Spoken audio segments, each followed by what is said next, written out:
than 50 feet, but it's not necessarily a visual barrier. And then on the back side is where you're parking your campers and RVs on the back side of it. So you're not gonna get much noise generation from those two areas, but you don't necessarily have anything more than the 50 feet that blocks the visual. I get that, and I'm with you on that, but we're also don't know if this is even what it's gonna be. So if we don't have something there in place, like a fixed built structure, a fence, you know, whatever you wanna call it, a wall, or an increased buffer, but then it turns into something else, now it ain't a parking lot, now it ain't RV storage. So I think, you know, because they're unsure of what it could go into, I think we owe it to the people right there to at least have something in place for whatever they end up deciding to do. And any kind of if you put a built structure in,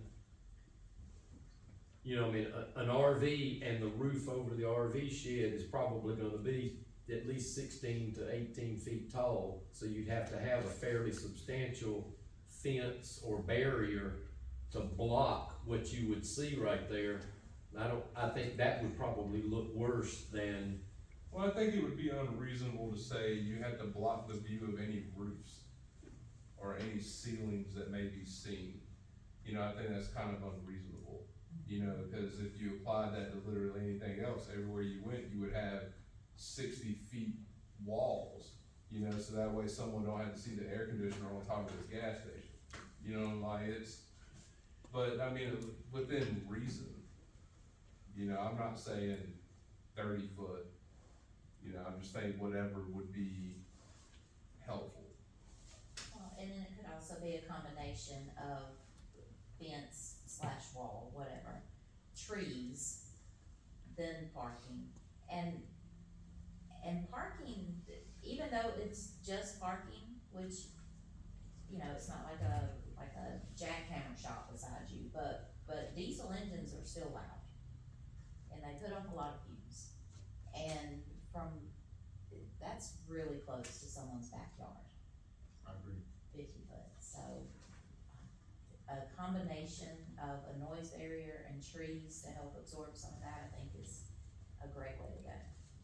I mean, if we built those buildings, I honestly believe that it would be a better noise barrier than any kind of fence. You know, I mean, you'd have a structure 50 feet long with another structure 50 feet long across the road from it, so. If you build those buildings. As I'm saying, so, yeah, right, so could the stipulation be if we don't build that building, then we have a 100-foot buffer, if we do build the building, then it can remain a 50-foot buffer? I think it's hard to say because you don't know what you're building. Right, but we'd have to apply for the permits for that as well, when it came time to build. I think I share concerns with, others that while we understand this is, intended to be industrial, it is a little difficult to move forward when there's no real actual plan. And we're big on buffers and trying to, put in greenways and things such as that, yet we have no input because we don't have a specific plan. Are there other comments? Well, I just had one question. Is Bun Road a county road now? I'm not, that is, Cause at one time it was a private road. if it was a private road at one time, it's still a private road. But I don't know, Cause I know when they used to have to bring their trash, they have to bring it all the way down to cause it was a private road. okay, then it's still, the county never, I guess the So county formally abandoned it at some point, would be my guess, but I'd have to research that. Do you think the DOT is gonna require accel, decel lanes at both entrances? I do not know. Our belief is that they will, but we have not researched that. You know, all of the parking that is shown on this conceptual plan is car and pickup truck sized parking. All of your truck parking would end up being behind any buildings, correct? Correct. And your loading and unloading would basically be behind the buildings, the way you've got this presented, but all of that could change. On the large building, on the smaller buildings, they probably would not have loading docks. There may be a shared loading dock at some point, you know, concrete dock at one, at the end of the place where if people have forklifts, they can unload trucks, but not have the docks built in as a cost on each of the buildings. Just be a roll-up door in the back, Correct. ground level. Correct. So my only concern would be that it's the unknown as to what you're really going to be putting there. And without knowing exactly what is going to be placed there, I don't know if I would be willing to go along with that. I understand that concern, but from a planning point of view, that's why there are so many listed permitted uses in each zoning category. Because you want to give your property, it's always balance between zoning laws, which is taking property. You're telling someone what to do with their property, and property owners' rights. So that's why you have the different categories, and if you do it well, then everything in this category will be fine for this space. So that's why there's so many permitted uses. So we get conceptual plans, but we also need to understand that, just drive up and down the roads here, businesses change.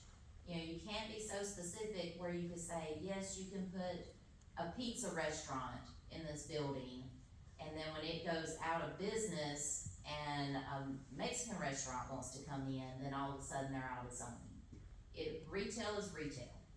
If you have customers coming into a place and leaving a place, then it doesn't matter what they're selling. Shouldn't matter what they're selling. The same goes for industrial. Commercial. You know, it's about like we did with the cabinet shop across the road. He asked for the rezoning. We got no idea as to whether he's talking about a 2,000 square foot cabinet shop or a 30,000 square foot cabinet shop. It's exact placement on the ground. We got a whole lot less than this. We at least knew it was gonna be a cabinet shop. Maybe, Yeah. Yeah, maybe. But no details. Yeah, but because see, that wasn't we part- didn't zone it for a cabinet shop. Right. Right.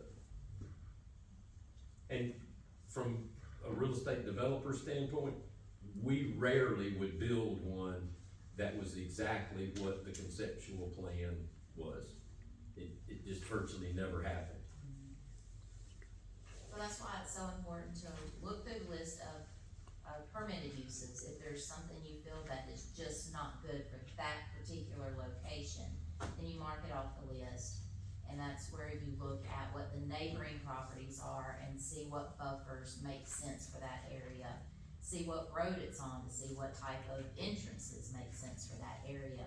But if you get down into the nitty gritty of what actually will be bought and sold at that location, then, you're getting down too deep where you're really restricting development.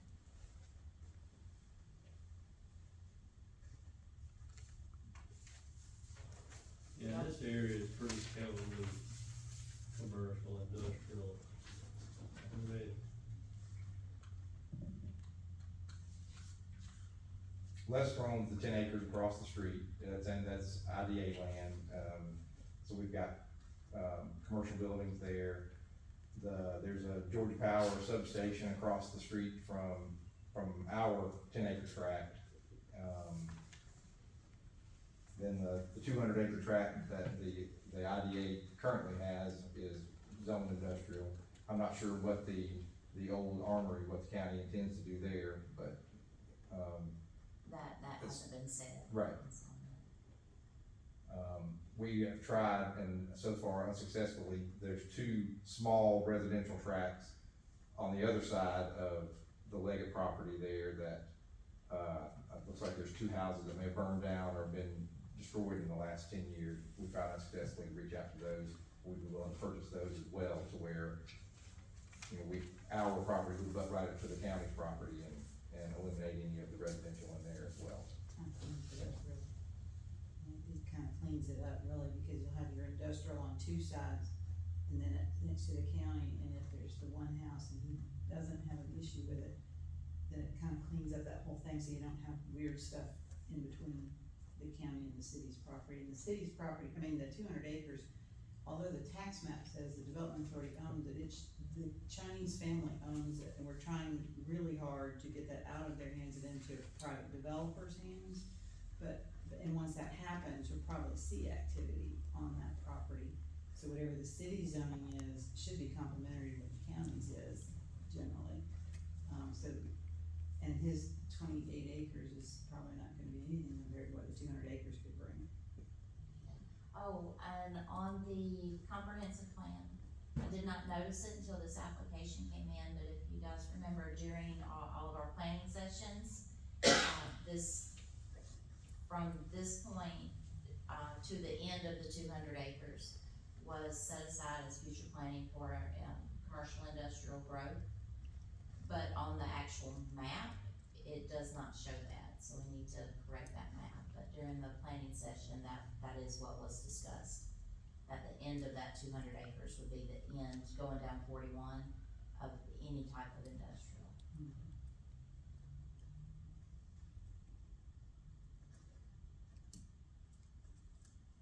Are there other comments or questions? And I wish I had more detail on, we're under contract to purchase the property, we are not the current owners. And it is subject to zoning, so, I'm not sure, what would go there if we don't purchase it. But if we can't get the zoning, of course, it doesn't suit our purposes, so it would still remain a trip, basically.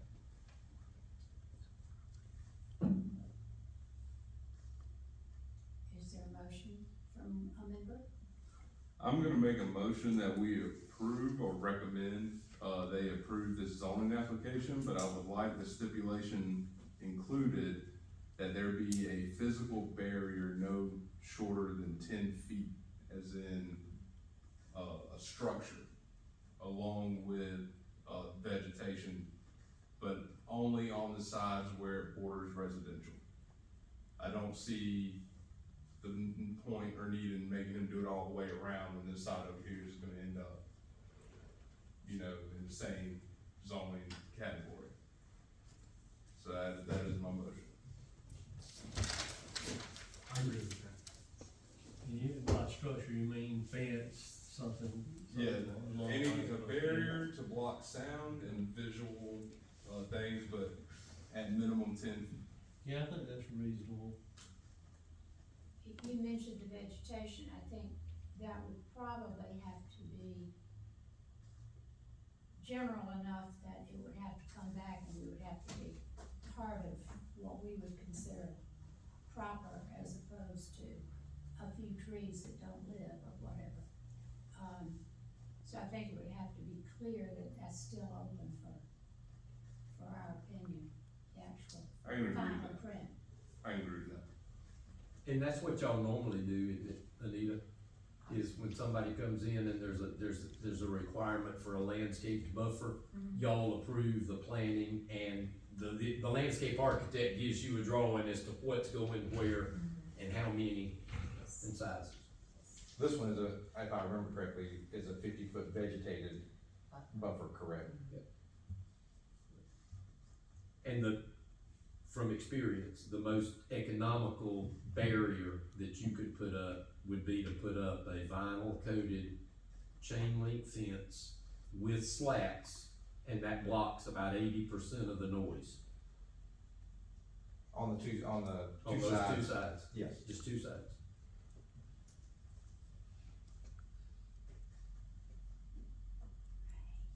On the map is so ugly.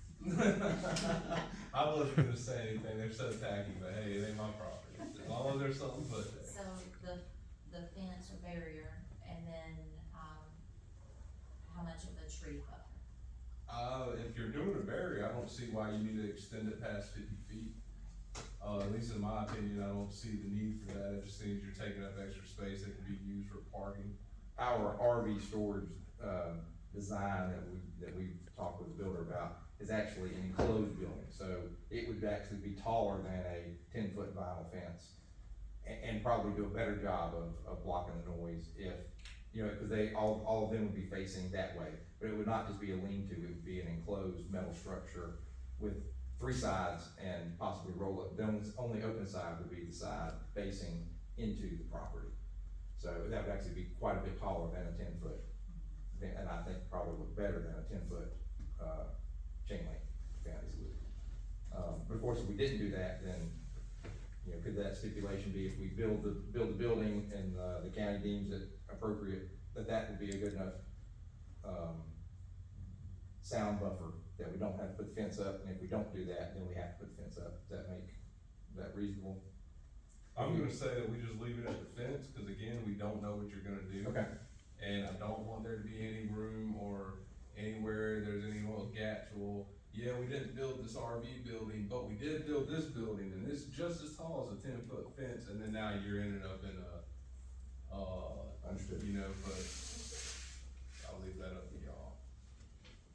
I think the implication is that the board would like control over the final product, perhaps more than has been suggested by changing the, rezoning. In my opinion, that's what we're thinking. We want a little control over what actually occurs. Because at Conditional this point, rezoning would, it's just completely, who knows? right. Yeah, if you have a solid 100%, this is what we're doing. But you actually do know, because there's 100 uses listed on there. I mean, that's what the M2 zoning is for, so. And I don't see how we could maintain more control. How would we maintain more control over what goes there? Other than saying, we don't want uses 3, 4, 5, and 9 off the list. Well, that's true, but we have expressed concern about the area and the people that still live in the area. Yep. And so I think that gives us an option. But what do? It's almost like you're asking them to come back to us once they get a potential user and say, is this okay with you? And we can't do that. That's why I suggest the fence and the vegetation, because then no matter what they do, if it falls under M2, you're covered. You're good. It doesn't matter if he builds a porta john out there or 300-foot square, whatever. The fence is there, it's covered. I'm curious, Adrian, for RV parking or truck parking, wouldn't you want a fenced-in area anyway? I know as Correct. an owner, I would want it to be Absolutely. in a secured fenced area. Absolutely. So that's a reasonable request. Well, Without doubt. but if what he said was true, if they're gonna enclose the building on 3 sides, and he said possibly roll up doors on the front, then it would actually be all enclosed in a building as opposed to being enclosed in a fence. The fence is very reasonable. I don't have any problem at all with the fence. Yeah, you'd probably have a fence anyway, and the only Correct. stipulation we're really, when it comes right down to it, the only thing we're saying is you're gonna slab it to make it. And maybe 10 feet tall. Exactly, so, Yeah, that, I think I have no a problem fence- with fence. a Whatever fence along area- and a buffer would be fine, I think. Right, no problem with the buffer and the fence, so with both those, I mean, the 50-foot buffer we knew we had anyway, if we have to put I'm assuming a 10-foot fence on the inside of the vegetated buffer, or at the property line, which is more of a. Well, you have a setback from the property line. But the fence can go on the property line.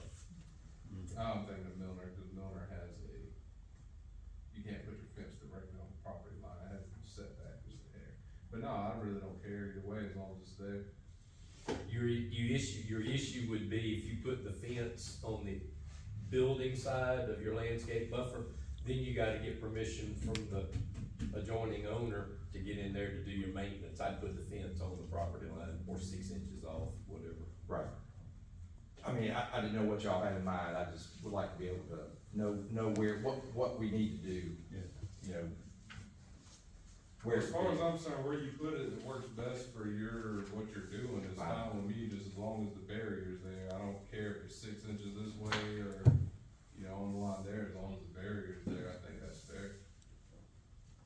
That's very reasonable. So it's been, motion's been made that we approve under the stipulation of the barrier. So I'd like to call for a vote. So, All in favor? Aye. Opposed? Motion passed. Thank you. Thank you.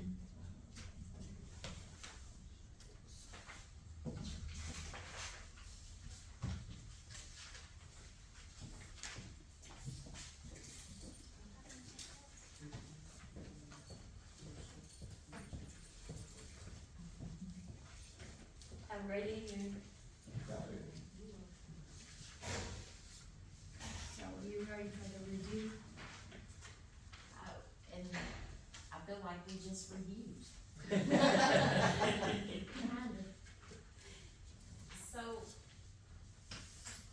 in our commercial and industrial, it goes along the same lines, it could read like a Dr. Seuss book. Anyone selling a widgemadoodle that plans on having a 5,000 square foot space with customers, you know, 7 days a week, you fit in this topic, you know, this zoning designation. Instead of trying to, oh, you can sell, you know, sewing goods here or, you know, footstools there, our zoning ordinance would be a very, very large document if we got down into the weeds that much. So is there anything that you feel like does not fit in commercial zoning or industrial zoning that's listed now? I am more of a fan of, form-based zoning, where you really aren't listing out different types of businesses, but you're more listing types of buildings and types of customers. Like if you have, heavy-duty trucks coming in, that's industrial. You know, if you have people coming in, that's commercial. And you leave it broad enough, but with higher standards for setbacks and fencing. Because we are a very green county, and I think we need to, make sure that the regulations are in place to keep us that way, that no matter who's sitting on the board or who's in this chair.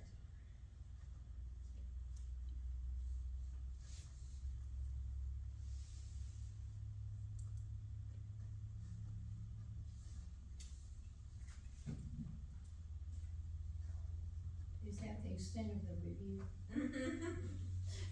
Anita, can Are I there ask any you a other question? items that members Question would like to for- bring up?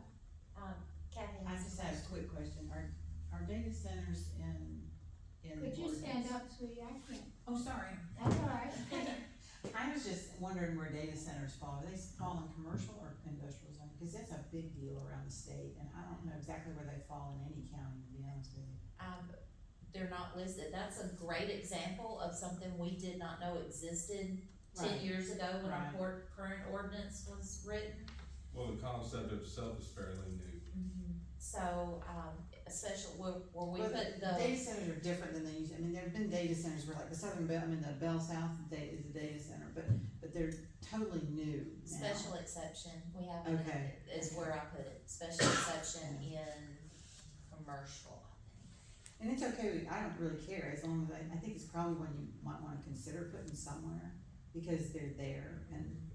We at have one least- approved in the county. Yeah, and I'm just saying, I think there's a lot of them, of all sizes and shapes, so, it might be something to think about, adding, if we're gonna continue to have this in the state, they're real power suckers, but, you know, people do look around and they wanna know where they fall if they look around.